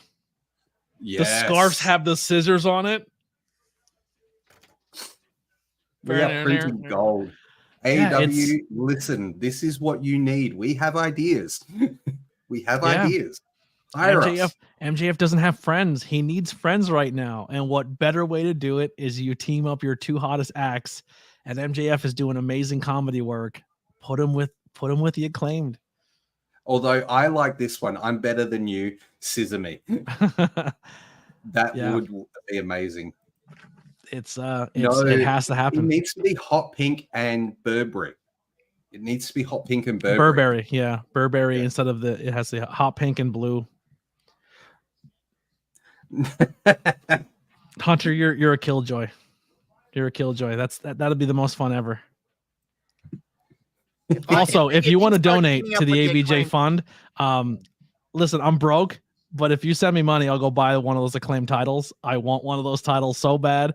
Also, I just got in my crate back here, little teaser alert or spoiler alert. In this month's All Elite crate, it came with a micro brawler of Daddy Ass, who's already primed and ready for the Acclaimed figures that unfortunately I don't think you can buy anymore, at least not on Pro Wrestling Tees. But you can get. I found somebody who's selling both of their Acclaimed figures on eBay. So you're really getting Hunter riled up on this one. Yeah. So if you in my PayPal or Venmo or whatever you want to do, if you want to PayPal me a couple bucks, I'll get the Elite, the Acclaimed scissor me's, and I'll have them in the back here to be made. I already have the MJF Adam Cole team up. The micro brawlers, the booms, yeah. So once they ship, I'll have those. That Shrek guy got yelled at for scissoring by the Nightbot. Oh yeah, he did. Yeah, you gotta calm down. You can scissor, just can't go overboard. You gotta, Little side note, little secret. I told Nightbot to do that. Wow. There it is. All right, great go. segment. Next bit. The next bit is the end of the main event of the evening. Luchasaurus versus MJF. Not MJF. Adam Copeland. Adam Copeland. Yeah. So match starts off where Adam Copeland gets jumped before the bell, and it turns into a one-sided contest. I have a question for Anthony Blackwell Jr. Do you think we'll have new TNT champion of Daniel? I honestly think it's more likely to see Danielson or Bryan to be the TNT champion than it is Adam Copeland. I don't think Adam Copeland holds a title. No, and if he does, I don't think he does either. If he does win titles, they will be tag team titles. I don't see it with Christian, though. It will be with Christian. Do you think we eventually get him doing a heel turn, or does Christian eventually turn face? So he has to find a way to beat Christian back into reality. And Christian needs to find a way to either get out of his stable or for his stable to turn on him. What happened tonight? The match happens. The beating commences. Luchasaurus is in full control. They start doing this the chicanery because Adam Copeland's getting the hand. He hits Luchasaurus with the title, throws the title into Christian's hands. Luchasaurus turns around and goes, "Did you just hit me with that title?" And it planted the seed that they will now turn on Christian, or they no longer trust Christian. MJ and Adam Copeland goes to the corner, hits a spear, 1, 2, 3. Now the seed has been planted that Christian and his team are having deception. And the number one rule of professional wrestling is you cannot rewatch the show if you've been on it. So you're not allowed to watch any replays. So Luchasaurus will go on for the next 6 months thinking that he was hit by Christian, and he will never go watch the show back and see all of the replays are putting all over TV saying that it clearly wasn't him. But do you think that the premonition from Adam Copeland last week on Dynamite of them leaving him behind? Yeah, and I think eventually it gets to the point where Christian gets beat up or jumped by his team, and then is saved by his best friend Adam Copeland, which sparks the reuniting of the tag team. Hunter, you got in trouble, my friend. But we will see Edge and Christian as a tag team in AEW before the end of 2024. I think we'll definitely see them as a tag team. I definitely think that's what's going to happen. He wanted to end his career with Christian. Someone said on my TikTok stream, what if we get Edge and Christian as tag team champions, and then what if we get a trios champion with Edge, Christian, and Gangrel?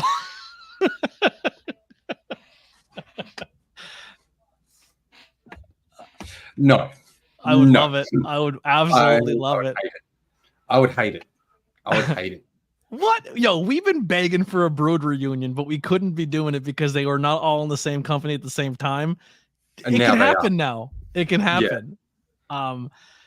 Not Dynamite related, but how about Lince Dorado in AEW? Is that what you're saying? Lince on AEW? Or is that what you're saying? Yeah. Lince Dorado? Ooh, I love it. I love it and I hate it because kind of behind the scenes, I'll spoil it. I was in talks with Lince Dorado for a podcast, and I don't think it's going to happen now.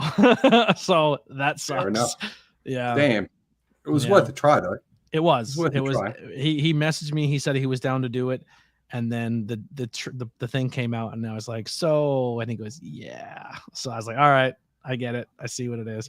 And AEW won't let me get interviews because I don't have a big enough following. So there's a question for you, ABJ. Do you think Kenny Omega booking Kenny Omega's wife to win the match and championship again? Sure. I don't think it's his wife. I just think they're dating, right? Is that what the whole deal is? They're just dating? Sort of. I think they were previously dating, yeah. Yeah. I think it's a cool move to have her win and say she's the first 3-time champion, but it's 100% transitional. That only happens so Saraya doesn't have to lose to somebody a bigger name, and then they can build up to a bigger storyline. Sheeta's a good wrestler. She's good at what she does, but it's hard to build a storyline around her because of her lack of English. ABJ, here's your answer. Gangrel will be in Philly he'll in 2 weeks. probably be in Icons or something. That's probably where he's going to be. Aren't AEW in Philly in 2 weeks? Are they really? It's 2 weeks is too soon. 2 weeks. 2 weeks is too soon to get all three of them together again. Could be interesting. They'd have to really step up that storyline and have it turn quick. At Icons. Dark STG, someone who I tried to get on the podcast at one point in time, is Kevin's partner, and Wrecking Ball is Gangrel's partner. Oh, interesting. Okay. Glad we got our Golden Lovers reunion. Yeah, I think we'll see more of that. October 25th in AEW. 2 weeks. Oh, and it is a spooky show. That's close to a Halloween show. That's going to be their Halloween show because Halloween is the next Tuesday. The following Son Tuesday. of a bitch. Does Gangrel come for the Halloween show? Maybe we get a Brood reunion in the ring the way you wanted. Wow. Wow. Maybe. Bro, Christian's getting jumped. Edge comes down to make the save. They start getting the upper hand on Christian because it's still 3-on-2. The lights turn off, and it's a shoo-in that it's going to be Darby and Sting, right?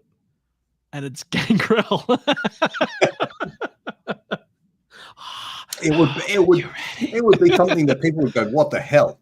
It would be sick. Because if the lights turn off 100%, they'd be like, "Oh, here comes Darby to take out Nick Wayne," because that's a story they're building up to.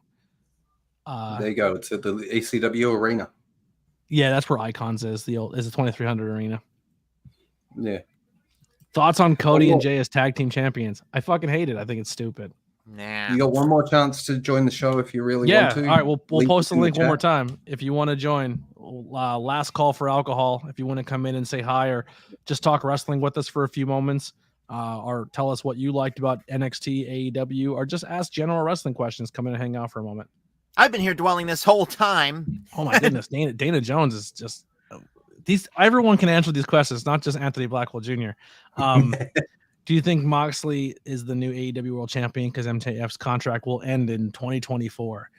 I don't think MJF's contract ends in 2024. I think it's a giant storyline that he's going to play to say the bidding war of 2024 because it rhymes and it's cute and it's MJF. But I will almost guarantee you that MJF is signed for a long-term deal. I think MJF is locked in for a long-term deal, and I don't think he's going anywhere anytime soon.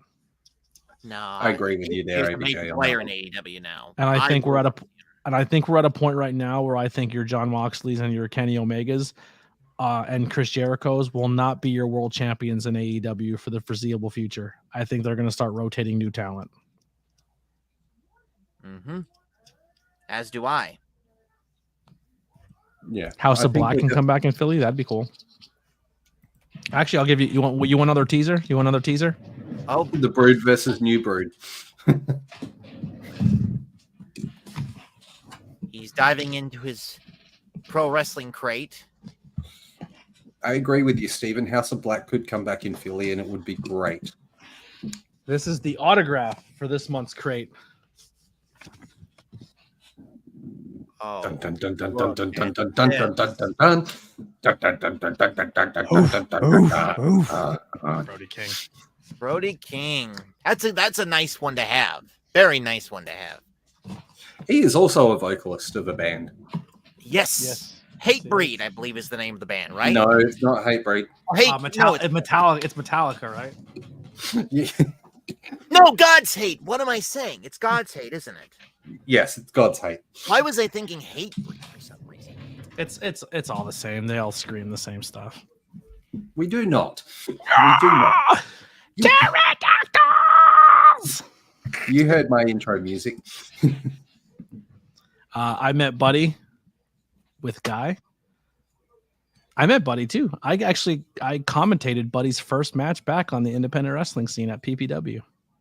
Buddy's an incredible talent, Buddy Matthews. He got his neck stuck on the rope. I thought he broke his friggin' neck in front of my eyes. Yikes. Boy, that's a story to tell. My God. Yeah. So Monkey is actually being trained by Alpha Jr., who recently just had a heart attack, which is scary. Let me see if I can find it real quick. It might be on Battlefield Pro Wrestling's Facebook page. I hope it's on there. I don't see it. Shit. All right. Well, let's check. I have to agree with Shrek on this one. MJF won't go to WWE because of the PG promo. Yeah, I do think MJF can pull a promo. So heart issues, not a heart attack. Thank you. So in the chat, if you can, that'd be awesome. If you can't, you can't.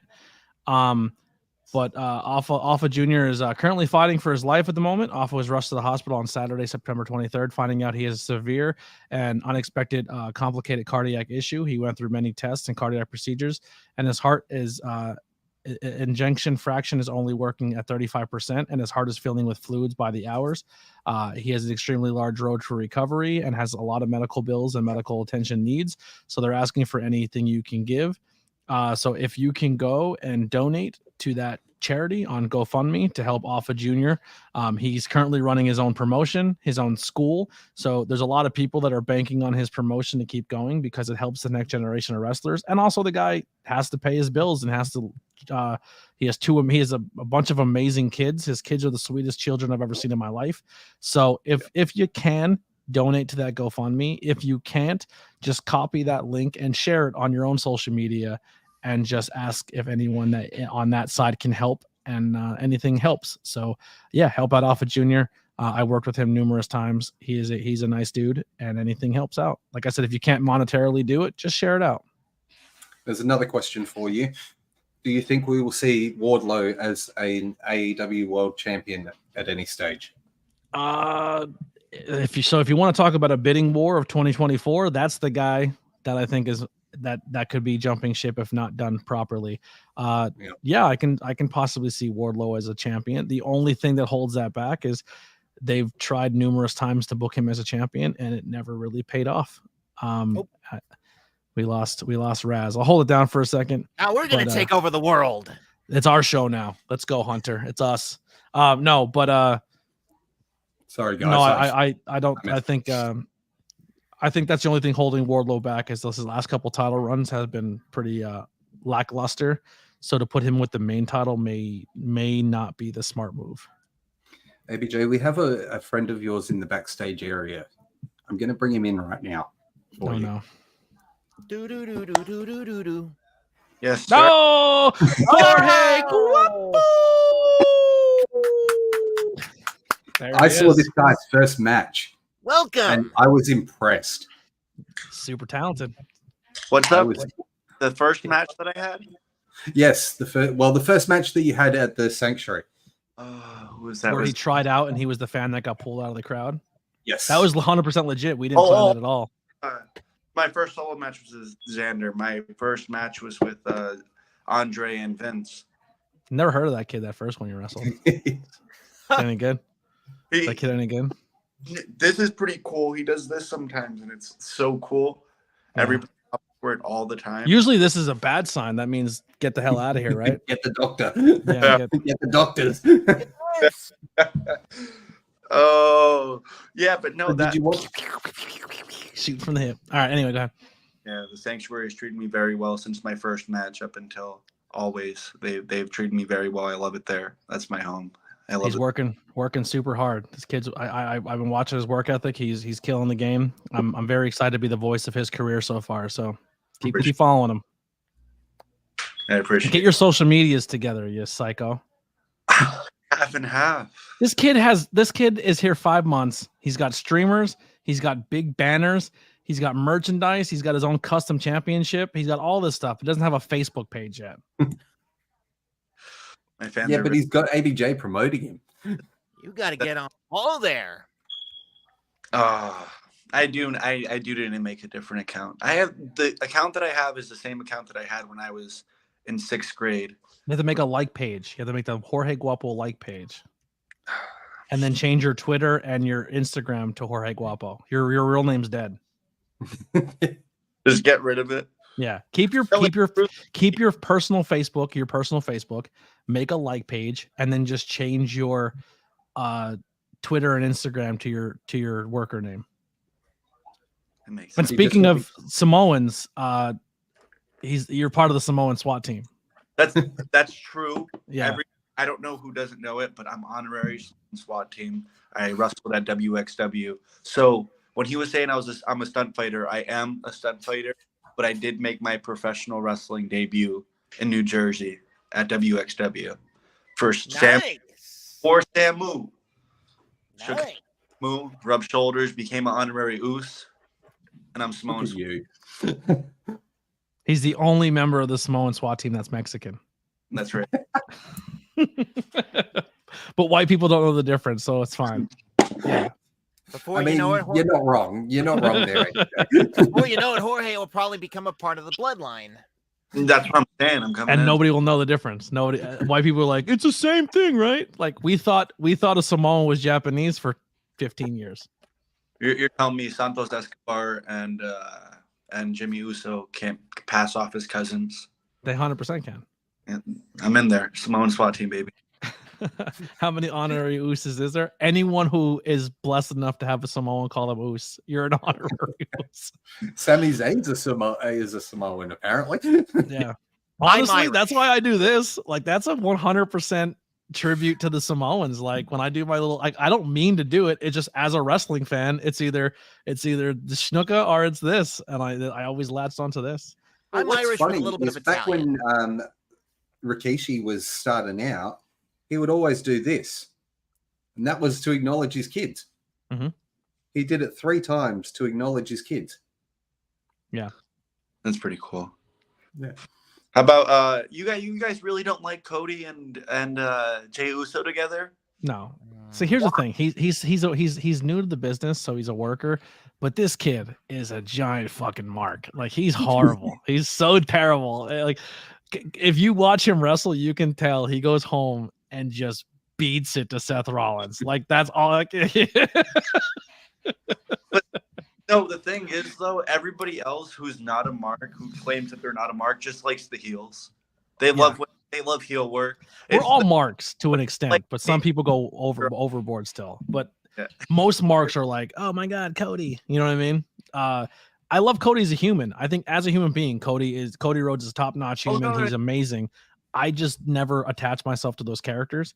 And another thing with Cody too is like, you brought him in from your rival company to bring him in and follow his dad's legacy, make him lose at Mania, then to have him win a tag team championship with a guy who's trying to become the main event solo guy who just left a tag team with his twin brother.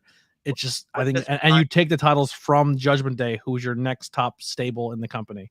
Remember, just so you can fulfill a War Games match in a couple months. Well, no, because this could not only be for that could also be after WrestleMania, if he does beat Roman, who's his next opponent?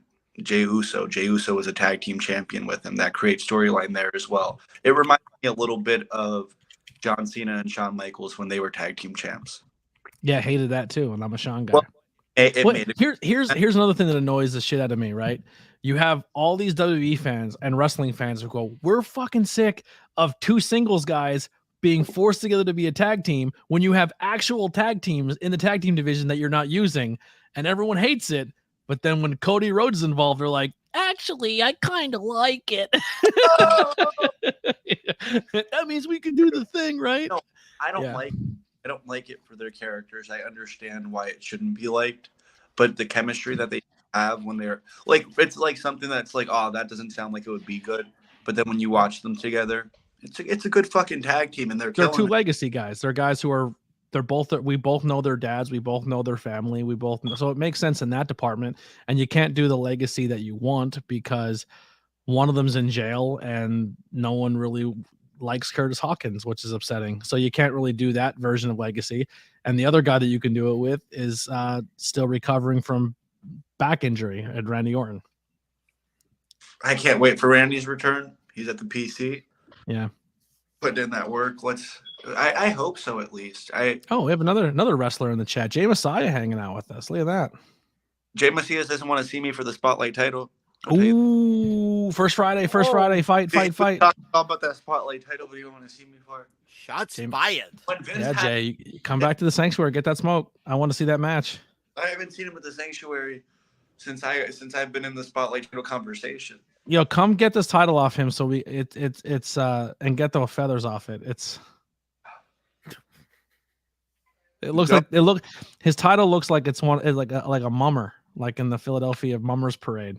Listen. Don't talk about the spotlight title like that, please. It's funny because I made fun of it, and Hawthorne's like, I worked really hard on that. If you were to pay for that title, how much would you pay for it? For that title? I've seen that title. I've held that title. So no, not the title itself, for the work that's been done on it. To be Jorge Wapo's title. Probably like $100. You pay 100? Maybe, yeah. Okay. For the parts and labor. The most expensive part's probably the mirror that you broke. For it, because my mom told me that you made it. She told me that you told her in the crowd that you put it together. No. we were gonna fix the mirror for you. I don't know how much I want to give away here, but essentially the person who was supposed to fix it was Lily, but we didn't have this right size mirror. And then Lily's like, yo, he wants me to do this, and this. And I was like, bro, these titles, what if he loses it next week and you put all this work into it? Now we have to take all of it off. I know. You know what I was going to say? I was going to say $1, Bob. Yeah. You know $2 Bob from Bloomsburg? No, he lives in West Virginia. West Virginia. Where did RAZ go, by the way, on his own show? He had to sort out the children. Oh yeah, he's in the private chat. Oh, which means it's our show now. Now we get to take over the world. Yeah. Sorry. Huh? Who's your favorite wrestler of all time? And then current. Both. And favorite wrestler at the Sanctuary named Jorge. Modern day would probably be Andre Chase, because I've been watching a lot of him. Of all time, probably Roddy Piper. Here it is. The hot rod. Did you appreciate Ronda Rousey taking the gimmick? No. Ronda's first year was dope, and then after that, it kind of got stale. Not really a fan of Ronda, to be honest. Nobody. I thought her first year was good, and then second year not so much. Yeah, kind of went. That could have done differently with her, other than make her like. They could have kept the guy who was training her and getting her prepared, and had making better matches. See, I'm not. But they got rid of the guy that was backstage doing all that. The Brian Kendrick. Brian Kendrick. When am I gonna have a match? That's a lot of people don't know that, man. Like a lot of people think like, oh, like where's my favorite wrestler? And they're like, oh, they're backstage agenting, and you kind of like write that off because you think, oh, backstage stuff like that isn't important. But if you have a good person backstage pulling the right strings, like it changes the show. How about what is it, Jason Jordan? That guy puts together. Oh man, yes. Like I'm not trying to toot my own horn, and I don't say a lot of stuff, but like I help put together some stuff at shows. I feel I do all right with it. Nothing is allowed to be booked unless it goes through ABJ. If ABJ doesn't give it the head no, nod. That's definitely not true. I don't want to get beat up by Trotsky. Hey, I tried to book myself in a handicap match between the Honor Society, and it was like ABJ is like, nope, you are too inexperienced. Yeah. I actually thought I called a spot during Jorge's last match. And I was like, oh my God, this would be amazing. Do this. And I whispered in one of your ears to tell the other one to do it. And then you guys already had it planned anyway. What was it? The double kip up. Oh, see, you know what? I don't know what I'm allowed to say and what I'm not, but either way, I'll say it anyway. And then I'll get yelled at after maybe. But I remember Andre, he was like, he said, we're going to have a double down. And I was like, should we do a double kip up? And he goes, you're not Marcy. And he's like, you're not doing a double kip up with me. And I was like, all right. But Yeah. I guess there was a story there before, and they did a double kip up, and I was like, "How about you do the kip up? I don't come up, you come over, like staring me down, and then I kip up." Then Yeah. It was a good moment because the crowd was into it. Like they were super into that match. That match, it was a good match. It was worth it, I will say, and that's all. But it was worth it. Not fully worth it, but it was pretty good. It was fully worth it.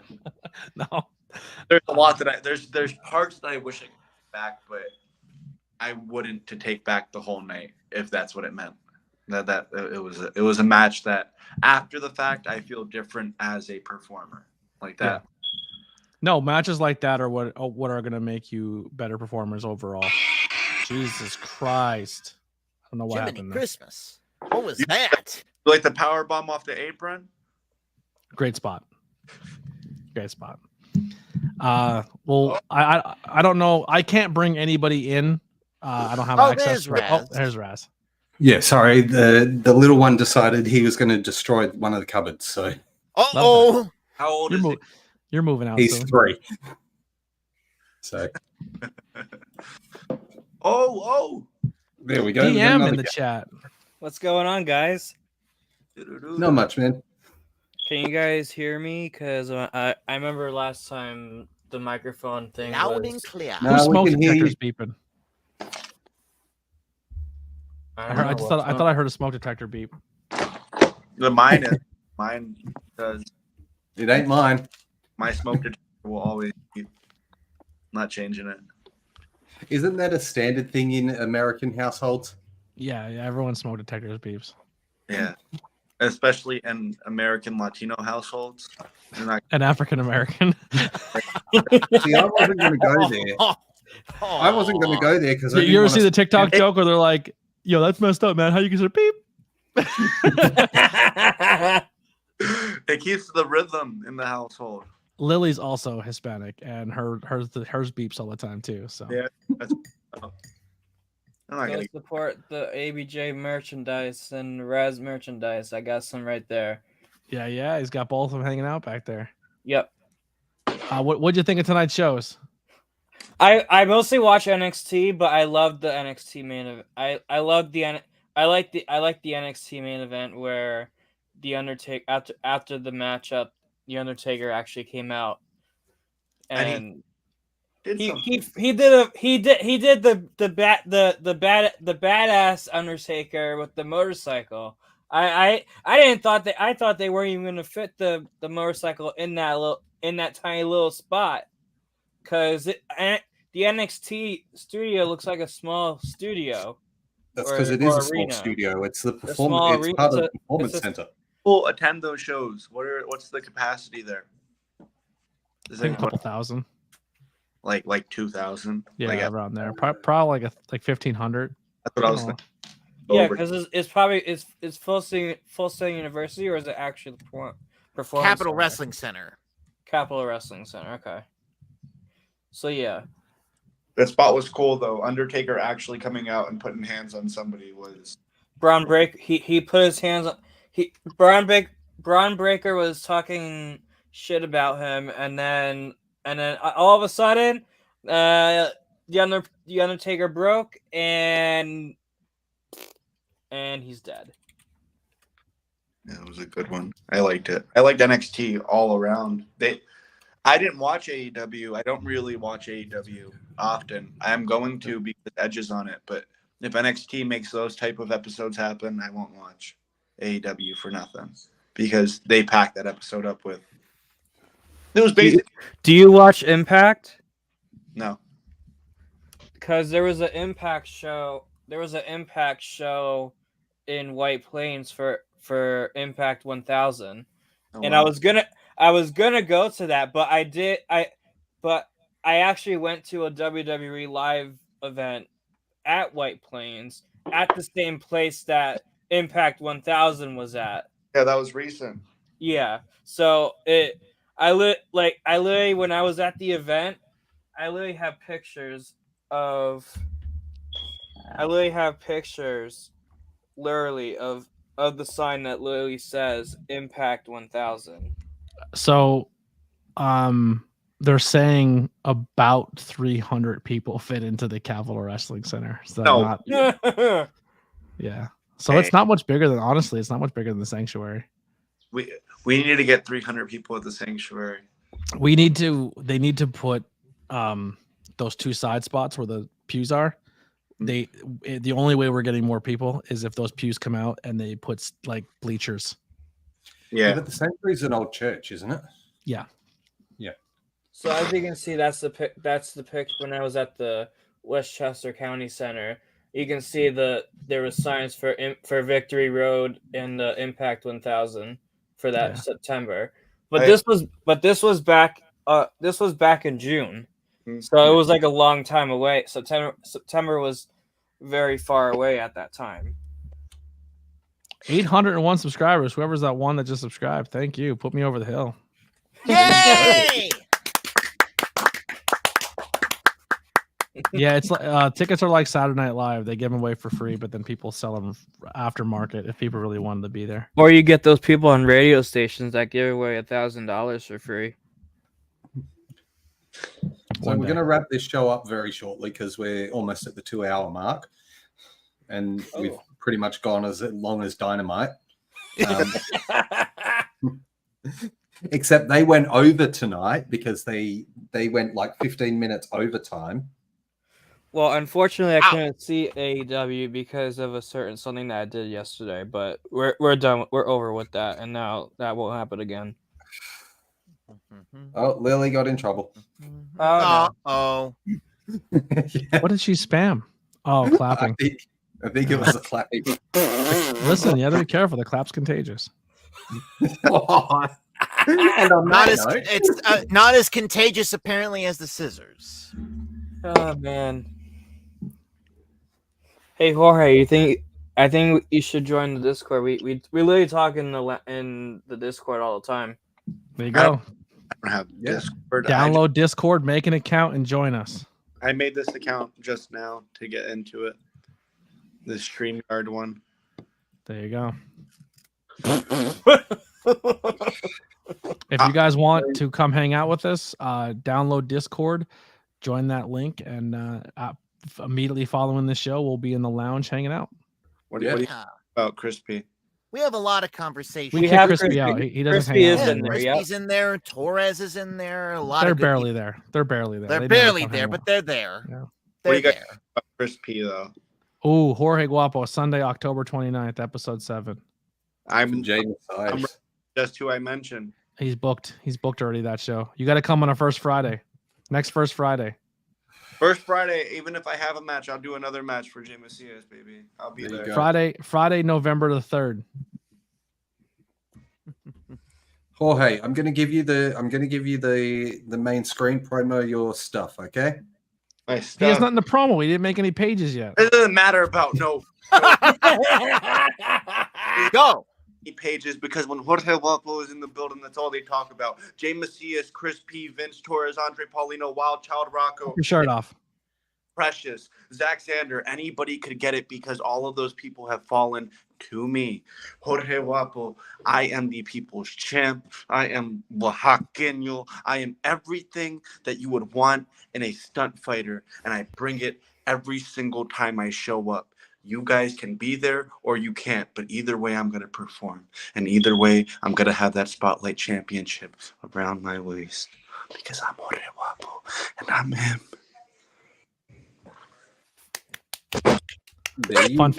Fun fact: the neighbors next to the sanctuary don't. I thought they didn't speak English, and they were throwing toys over the yard.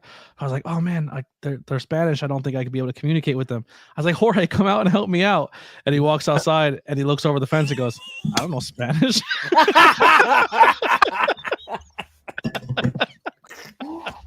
And then I go, "Excuse me," and they go, "What?" And I go, "Never mind, I don't need you. You can go back inside. They don't speak Spanish either." I can get through a conversation. Wow. I love the sanctuary. It was amazing. I love that place. Hunter, you're up next for your promo. Well, real quick, because Jorge didn't say it. This Friday, the 13th, come hang out with myself, BP Burke live on commentary, and you can see Jorge wrestle this Thursday on YouTube on the Sanctuary PATV on the free episode of the Sanctuary. It's going to be Hawthorne's birthday party, so we're going to have a live stream going, and you can interact with us on commentary. So I commentate the match as well as talk to you in the chat, and come hang out on Sanctuary PATV. Looking forward to it. ABJ, I was going to get you up to do your promo after, but well, that was also added to Jorge's because he's performing this Thursday, so I thought he would have said it. And because we're both Samoan SWAT team, and it's Friday night. Yeah, we're both. Hunter, you're up next to promo your stuff. Yes, sir. Oh, wrong wrong person. You put an honor on the. There we go. I'd like to announce that I am challenging Jorge Guapo for the King of Quiz Championship, and no. The King. No. Is that a real? Cut thing? a promo. Pop your shirt off. Cut a promo. Oh, Friday the 13th. As soon as I get more fit than Jorge Guapo, sure, but not right now. I want to be kept on YouTube. I don't want an R rating yet. Exactly. Thank you, Raz. Anyway, you can find me. Men nipples are okay, not women's. Anyway, where can people find you, Hunter? Yes, thank you, Raz. I was just about to get to that. You can find me on all the socials, on the YouTube, Twitter, or X. I don't really call it X. I call it Twitter.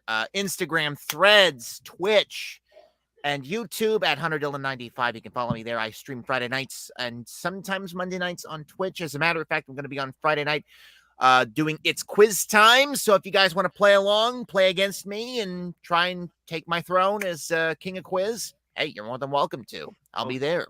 Me and my AI co-host Sally will all be there. And of course, I do have a logo business, Logos by Hunter. If you wish to, if you're a content creator, wrestler, podcaster, whatever, you want some quality graphic logos, I've got affordable prices.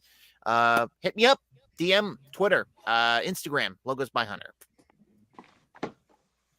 There we go. And now, ABJ, I'm going to put you up on. You're going to go give us everything that you can do. Take two. Anthony Blackwell Jr., all social media, subscribe on YouTube. Bye-bye. Short and to the point. DM, if you've got anything to promote, go now. Well, I am on Discord, Twitter /X, Instagram, all Dominic Meladanchi or DM to be short. What are you on the hub? I'm not on the hub. No, I'm not. I mean, I know you are. I know Lily is, but I know I'm not on the hub. I'm not on the hub. Whoa. Don't put me on blast. I'm not on the hub. Not yet, anyway. Listen, if this content keeps going downhill, I'll be on the hub soon. Like, if you don't want me on the hub, subscribe to me on social media. Oh yeah. Holy. Jorge, you're muted. I want to. Am I? Oh, you're good now. You're good. I want to see ABJ on the hub. Everybody unsubscribe. You don't need to see me on the hub. I need to do more sit-ups if I'm going to be on the hub. No. I want to see I want to see it all. Hunter, you're getting challenged, my boy. How do you feel? Oh. Who's the guy Shrek though? That guy Shrek, 44. He wants to. He's a wrestler. He's a fan. Oh. You could come get this work, baby, anytime you want. We could put it on the hub. We could put it on YouTube. Whoa, no, not the hub. Not the hub. No. It is. No. It is behind a paywall at least. OnlyFans. Come on. I'm gonna make the money. We passed the 2-hour mark. We're allowed to go rated R after that. No. Hi, everybody. Beautiful time. On that note, I've been Raz. That's ABJ. That's Hunter. That's DM, and that's Jorge Guapo. Hold on, Thank you so much for joining us, don't everyone. Don't boot yet. Don't wrap. I'm putting a new background up. Oh no! Oh no! No. Oh no! Oh, this is gonna get rough. The hub. Raz, watch out, everybody. Oh no! Did it work? No. What the heck? You probably have to send it to me to put it up. Just throw I do.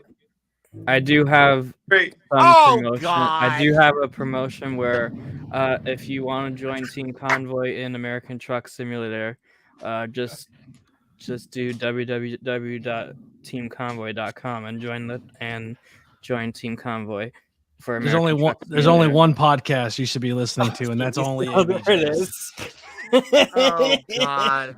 T-shirts on TeePublic if you want to buy that on T-shirt. Oh Wow. yeah, did you want to announce the thing on Pro Wrestling Tees, ABJ? Oh yeah, I am officially on Pro Wrestling Tees as well as Brainbusters. That just happened tonight as well. So I'm on 2 Wait a more minute. merch sites.